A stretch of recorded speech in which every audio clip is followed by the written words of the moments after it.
Ya tenemos a Paulina Recalde, directora de la encuestadora Perfiles de Opinión. Paulina, muchísimas gracias por acompañarnos en Nacional de los Outsiders. Estoy con Johan Mejía. Gracias por estar con nosotros. A ver, acabas de poner en Twitter, o en X, como dicen. Seguirá siendo Twitter hasta el final de mis días, realmente. Hasta Yo el no le último de mis pienso días. decir X. Si la chaviza dice que es X. Bueno. A ver, acabas de decir los inéditos cambios en las cifras de aprobación. ¿Por qué lo catalogas como inédito? ¿Qué es lo que tú has notado en este último estudio?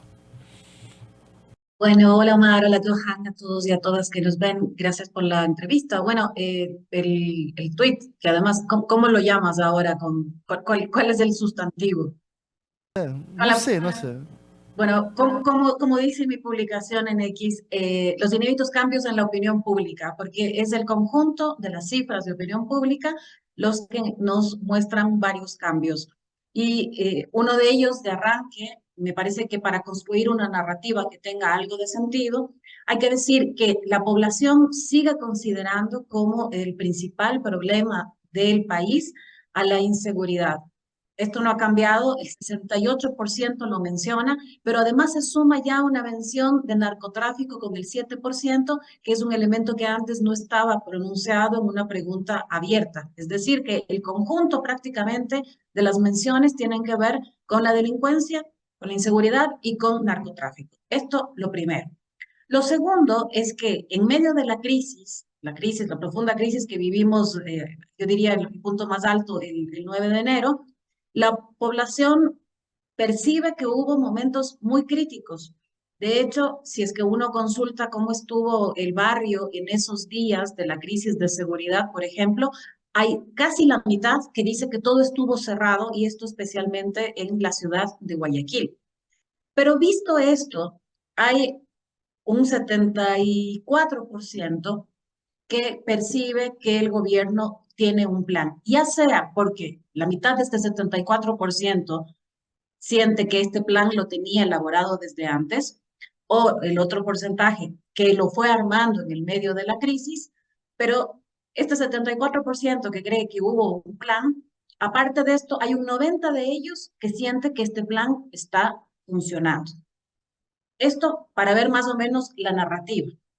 En medio de esto, la declaratoria de guerra a cargo del presidente de la República y de Fuerzas Armadas, la declaratoria de guerra lo que ha tenido es un efecto de cerrar filas, porque esto es un efecto, digamos, casi natural. Cuando sientes que un extraño, que para el caso son los GDOs, que además les dieron no solamente nombre, sino también número, están atacando al país, entonces cierra filas la población en torno no solamente al presidente, sino al conjunto de los poderes del Estado.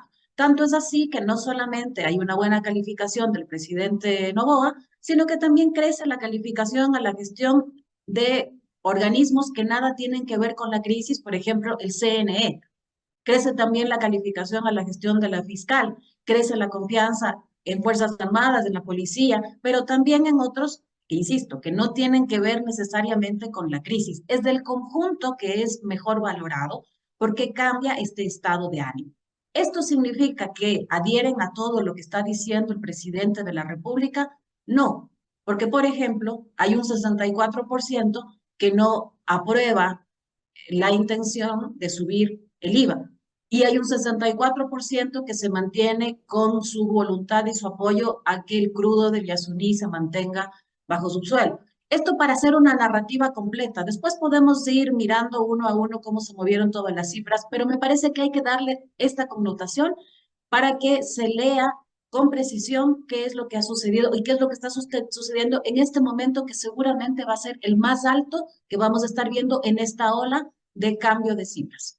Eh, en comparación a los primeros meses de Guillermo Lasso, ¿qué tan bien se está situando Daniel en esta? Me parece que mejor, ¿no? Percepción aparte de los datos. Sí, hay dos cosas en las que podemos decir que está mejor. Por ejemplo, hay un indicador que nosotros medimos mes a mes sobre la percepción que tiene la población de si el país está yendo por el camino correcto o incorrecto. En la medición anterior era solamente el 12% que creía que el país estaba yendo por el camino correcto y esto subió al 53%. Esta cifra supera al momento de arranque del gobierno del presidente Lazo, cuando además comparemos las promesas. Era una promesa de vacunación con el que uno ya podía anticipar que estábamos llegando al final de una situación muy crítica como la pandemia. En este caso estamos en el arranque de algo que el presidente de la República ha denominado como una guerra y que ha dicho además que es una guerra que no sabemos cuándo va a terminar y ha hecho una comparación tan crítica en una entrevista de ayer que ha dicho, ha dicho, por ejemplo, la guerra de Ucrania no se termina y no se sabe cuándo va a terminar. Así de crítica es la comparación que está haciendo y esta es la narrativa que está usando. En el caso de las cifras del presidente de la República, tiene ahora mismo el 83% de aprobación a la gestión, que es igual a la cifra con la que arrancó el expresidente Guillermo Lasso. El tema es que, claro, después la velocidad y la intensidad del deterioro de esas cifras exactamente hacen que en este momento, en cambio, esta cifra con la que arranca o lleva ya algunos meses del presidente Noboa, en medio de semejante crisis, nos dice que está en un momento de apoyo de la población a la decisión, a la toma de acciones respecto a esta crisis de seguridad. Esa utilización de la palabra guerra, ¿crees que sea uno de los motivos por las que 53% de la población piensa que estamos yendo el camino correcto? Es decir, utilizaste el término estamos cerrando filas. ¿Crees que toda la población se está colocando detrás del presidente en un solo apoyo como para decir, bueno, te vamos a apoyar en esta y responde exclusivamente a eso? Paulina, ¿estamos reeditando el ni un paso atrás, siglo XXI? En buena medida sí. Es decir, hay tres elementos por lo menos que uno puede analizar en torno a estas cifras del presidente Noboa. Primero, esta declaración de guerra hace que, como decía yo, cierren filas, pero no cierra filas solamente en torno al presidente, sino al conjunto de los poderes. Por eso es que se mueven las cifras de confianza en el Estado, de confianza en los organismos electorales, en los de justicia, en la fiscal, en fin. Esto es lo primero. Sacó buenos números, ¿no? Exactamente, el conjunto. Por eso digo, hay que mirar el conjunto. Lo segundo, no solamente la declaratoria de guerra, sino que respecto a la declaratoria de guerra, la población percibe que el gobierno, el presidente tiene un plan. Y aparte de que percibe que tiene un plan, considera por ahora que este plan está funcionando. Entonces, en la guerra, un presidente que actúa, que tiene un plan, que por ahora empieza a funcionar y siempre lo que es fundamental es el contraste con sus antecesores. Y veníamos de dos presidentes que la valoración más o menos de la población es no hicieron nada. No solamente que no hicieron nada, sino que agravaron la situación. El contraste por ahora le ayuda al presidente en la medida en que está haciendo algo a ojos de la población. Está haciendo algo, tomó una decisión, está tomando medidas. Insisto, esto no significa que todas las medidas o que todas las intenciones del presidente de la República vayan a ser apoyadas. He citado el ejemplo, dos, el incremento del IVA y también el tema de Yasuní TT, y podemos hablar más adelante de qué otras medidas podrían tener un tope. Pero por ahora, esto es lo que está sucediendo en este apoyo al presidente y además a las instituciones que se han puesto al frente o no, al conjunto de los poderes de Estado, están beneficiándose, voy a usar este verbo, de esta ola en el que la población siente que algo se movió tanto en la amenaza como en el tomar acciones respecto a esta amenaza. Pero ahora, también no es para nada desmerecer que un 36% de tus encuestados digas, clávame nomás el IVA al 15%. No es, o sea, estamos hablando de que un 36% te está diciendo, no me importa que me subas al 15% el IVA. Es lo que tenga que hacer. Claro, no significa que no le importa, porque hay que decir que el 80% declara que esta medida le afectará en mucho o algo a su familia. El contraste es lo que tú estás diciendo, que hay todavía ese porcentaje que considera bueno, que es un tema que hay que hacer, pero tiene un 64% de rechazo, que no es una cifra menor en medio de esta unanimidad en la opinión pública respecto a varios temas, pero hay matices. Y Un poco de la matices, resiliencia, ¿no? Un poco de claro, como sociedad estamos dispuestos a sacrificarnos para... No, y también Sí, que te vende el gobierno, ¿no? Preferible que te cobre a ti el IVA que llegue un vacunador y te Claro, robe es en tu local, ¿no? preferible una vacuna oficial que una vacuna Exacto. extraoficial, pero básicamente. claro, hay el matiz entre las dos medidas posibles anunciadas entre el gobierno y otros actores del legislativo.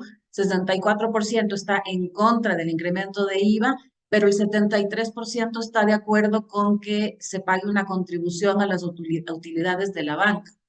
Ahí hay un porcentaje mayor de respaldo.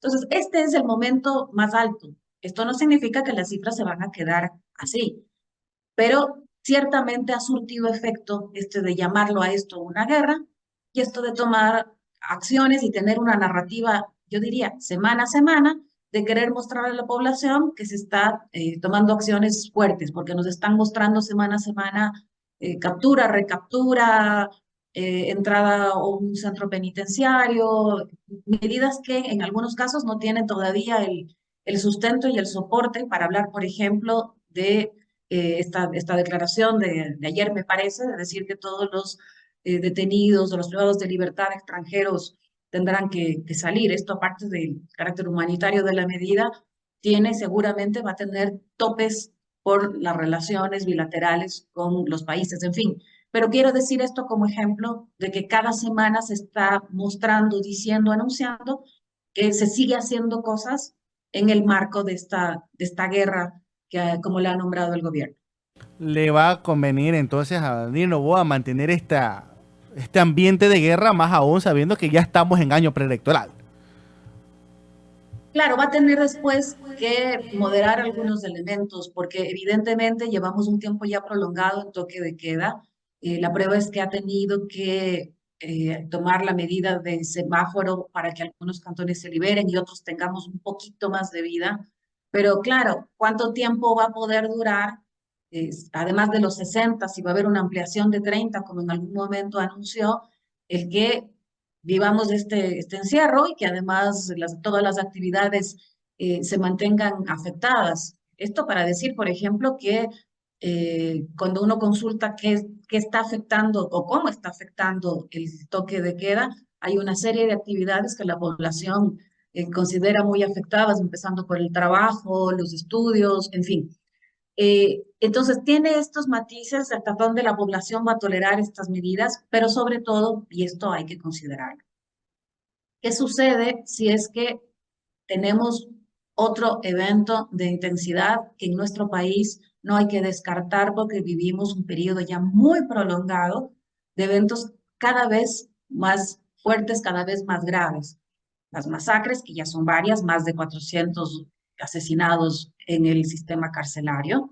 Ya tuvimos el asesinato de un candidato a la República, a la presidencia de la República, ya tuvimos el asesinato de un alcalde. Es decir, no son cosas menores las que han sucedido en el país. Lo que pasa es que haya uno de estos actos televisado en vivo hizo mostrar que casi como que habíamos llegado a un límite, pero al límite habíamos llegado bastante antes.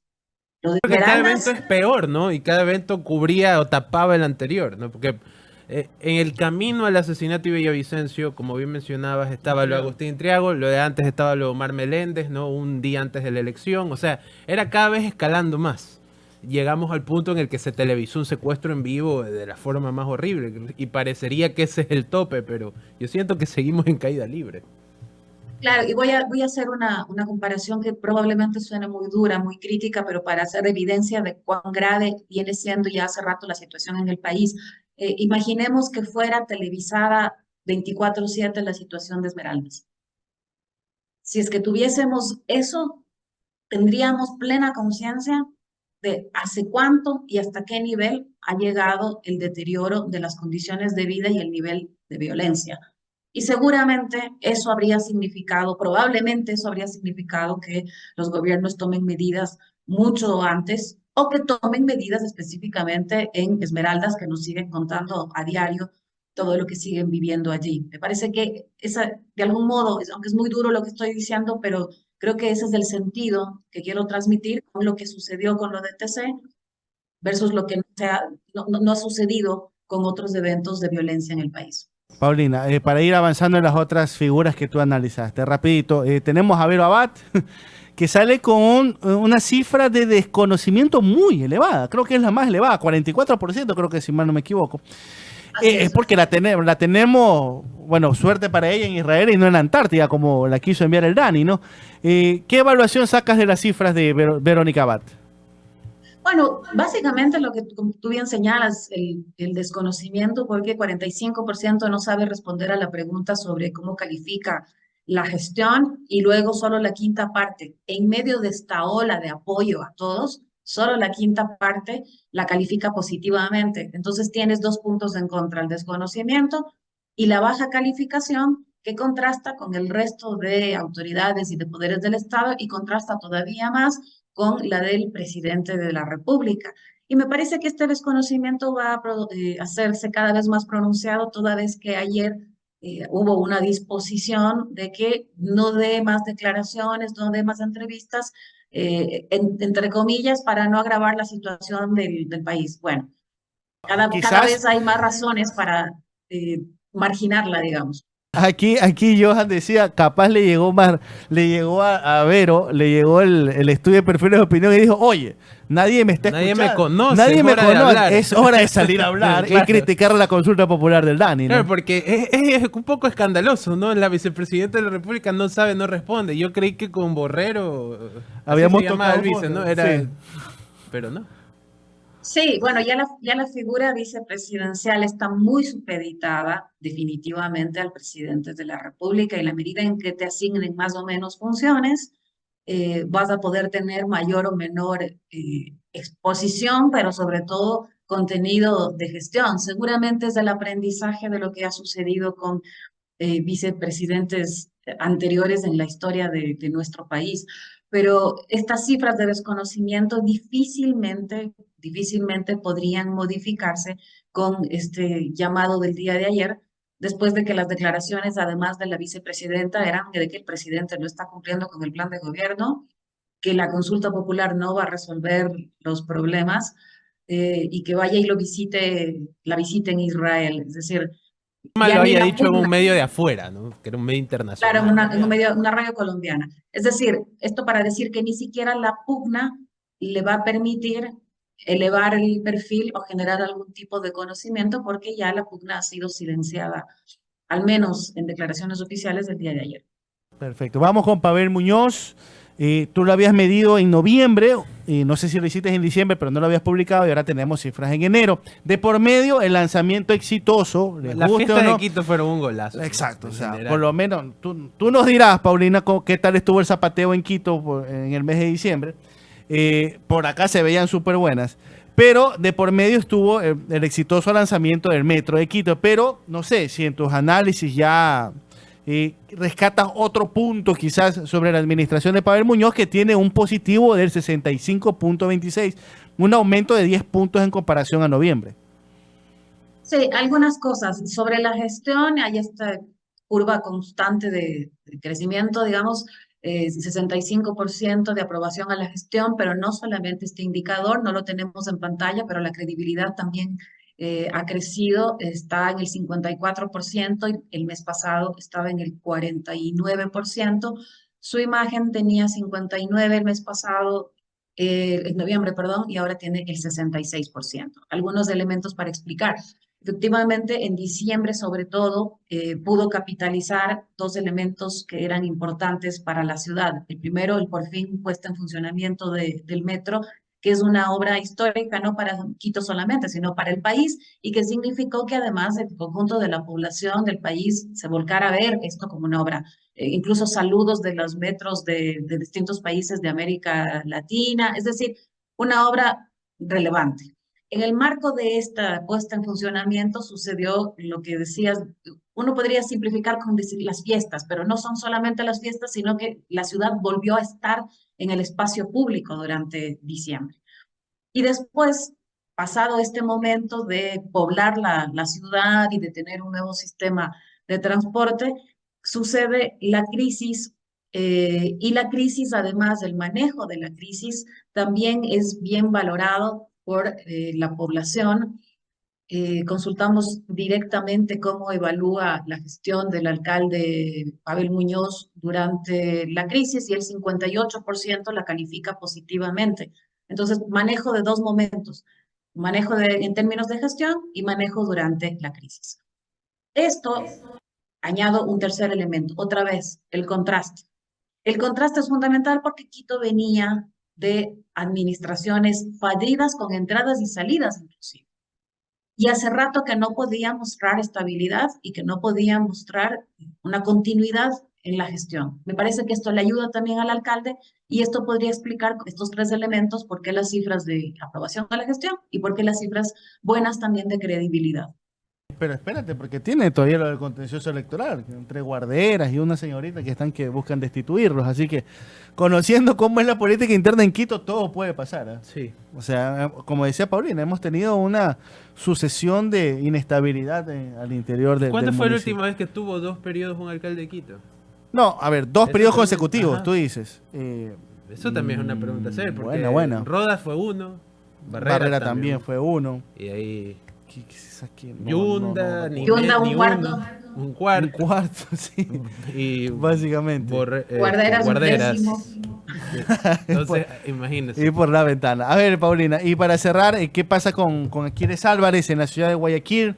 Ha sido bastante criticada en su momento por el tema de seguridad. Bueno, somos una ciudad que en comparación a Quito la estamos pasando muy mal con el tema de seguridad, pero vemos una cifra bastante positiva y un aumento casi de 14 puntos de Aquiles Álvarez de noviembre a tu medición de enero. Así es. Y también es bien valorada la gestión durante la crisis y la credibilidad también tuvo un movimiento de 43% en noviembre a 55% en enero. La imagen lo mismo, un crecimiento al 61% del 49% del que venía. Entonces, algunas cosas. Está siendo bien evaluada también, como dije, su gestión durante la crisis y tiene que ver en buena medida también con esta ola que está generando movimiento en las cifras del conjunto de los actores y del conjunto de los poderes del Estado. Y la colaboración en buena medida con otros actores podría estar también siendo bien vista tanto en Quito como en Guayaquil, porque salvo en el caso de Guayaquil, que lo que sí vimos es un momento de impasse entre prefecta y alcalde, pero en general se ve una buena relación con gobierno nacional y se han hecho mucho énfasis en mostrar esta buena relación con gobierno nacional. En el caso de Quito incluso hubo la foto de alcalde con presidente de asamblea y con presidente de la República cuando se iba a inaugurar el metro. El alcalde Álvarez ha hecho lo propio, una foto tan amplia incluso como la que tuvo en el estadio de Barcelona. Creo que en buena medida el bajar la tensión y la puja puede haber ayudado también a mejor imagen, mejor credibilidad y este empuje que está generando, insisto, este momento, esta medición, que es un momento inédito de la opinión pública y el reto va a ser mirar qué sucede en los meses siguientes cuando ya la crisis empiece a tomar forma más cotidiana y la población empiece a evaluar no solamente el manejo de la crisis de seguridad, sino el resto de necesidades que persisten en la población. Perfecto. Y para cerrar, Paulina, no sé, no estaba aquí quizás en lo que presentaste, pero ¿pudiste hacer alguna medición sobre los partidos políticos, tendencias, valoración? Por ejemplo, en estos momentos, hace poco, acaban de anunciar que Centro Democrático va a cobijar la candidatura de Carlos Rabascal, ya de manera oficial han hecho el anuncio, ya se está perfilando, obviamente, Daniel Noboa va a ir como a la reelección, no sabemos por qué partido. Por ahí me dicen que es con la Izquierda Democrática. Yo también tengo el mismo dato. Me cuenta que sería por la Izquierda Democrática. Por ahí suena Cucalón también para ir por Creo. Topi, que ayer fue citado por Jaime Nebot, que es su primera opción para ser candidato presidencial. ¿Has podido medir algo con respecto a los partidos políticos? No específicamente sobre candidaturas, pero me parece que sigue siendo crítico el tema de partidos cuando piensas que en el conjunto de las instituciones, cuando medimos confianza, los partidos políticos están en el último lugar con el 11% y en términos de afinidades políticas, ya específicamente simpatía con los partidos políticos, el 80% ahora mismo nos dice que no simpatiza con ninguno de ellos. No significa que no va a votar por ninguno de ellos, pero hay este distanciamiento. Luego aparece, es una pregunta abierta, ¿no? Luego aparece con el 7% Revolución Ciudadana a nivel de Quito, Guayaquil, y es inédito que por primera vez en esta pregunta abierta nos aparece ADN con el 5%, luego el 4% para el Partido Social Cristiano, y al menos en estas dos ciudades no es mencionado ninguna otra organización política. Entonces, la gran porción del pastel diciendo ninguno, solamente el 11 confiando en ellos, y estas simpatías que aparecen, la DRC que ha sido constante, esta entrada por primera vez en mención espontánea de ADN, y el Partido Social Cristiano que se ha mantenido también siempre con estas menciones. Esto es una pregunta, insisto, abierta. No le habían listado de las organizaciones, cuando ahí puede modificarse cómo se reparten las cifras si ya ven a otras en el listado. En este porcentaje de confianza en las instituciones, me parece que habían dos categorías En distintas. los medios ¿no? no estamos, ¿no? Claro, ¿no? No, mejor ni pregunta. Los medios no iba a preguntar por los periodistas, pero había una que decía Estado y otra que decía gobierno. Y quería preguntarte más o menos cómo, si en este sondeo las personas a las que le preguntaron tienen clara la diferencia entre esos dos. Bueno, es difícil decirte eso, pero siempre cuando hablamos del Estado hablamos del conjunto, ¿no? Del conjunto del aparato donde además están varios de los poderes, porque dentro del Estado tienes no solamente al Ejecutivo, sino al conjunto de los poderes. Entonces lo medimos en estos términos. Si es que la población tiene muy fina esta distinción, es difícil decirte. Pero sobre todo, sobre lo que decían hace un momento, no preguntan por nosotros, y sí preguntamos. Lo que publicamos fue la confianza en las instituciones del Estado, salvo en el caso de la Iglesia. Pero los medios de comunicación privados ahora mismo tienen el 27% de confianza de la población. Tremendo, tremenda data. Listo, Paulina, te agradecemos muchísimo por tu información, por tu data. Inclusive nos ha soltado unos números que no estaban en la página, por eso te agradecemos muchísimo, Paulina. Excelente día. Oye, y no saben si la liga juega con no público, no les han dicho nada ya en el COE. Por acá la gente está trompuda porque no va a haber Se canceló Noche Amarilla. Noche Amarilla, la Explosión Azul también pinta que eso. Y aparte que el campeonato dicen que va a arrancar sin gente. Bueno, o sea, ya no va a venir Domelipa, muchachos. Ya, Bien creído que iba a venir Dua Lipa, ¿no? Bien cosa creído que iba a venir Dua Lipa. ¿Qué increíble. dicen por allá, Paulina? Bueno, estamos viviendo en un país en el que no hay noche, ni amarilla, ni blanca. Estamos en un país sin noche. Pero muchas gracias por la entrevista. Paulina, te me Un cuidas abrazo muchísimo. a todos. Cuídate, Un abrazo. cuídate. Bueno, hemos tenido a Paulina Recalde, clarísimo.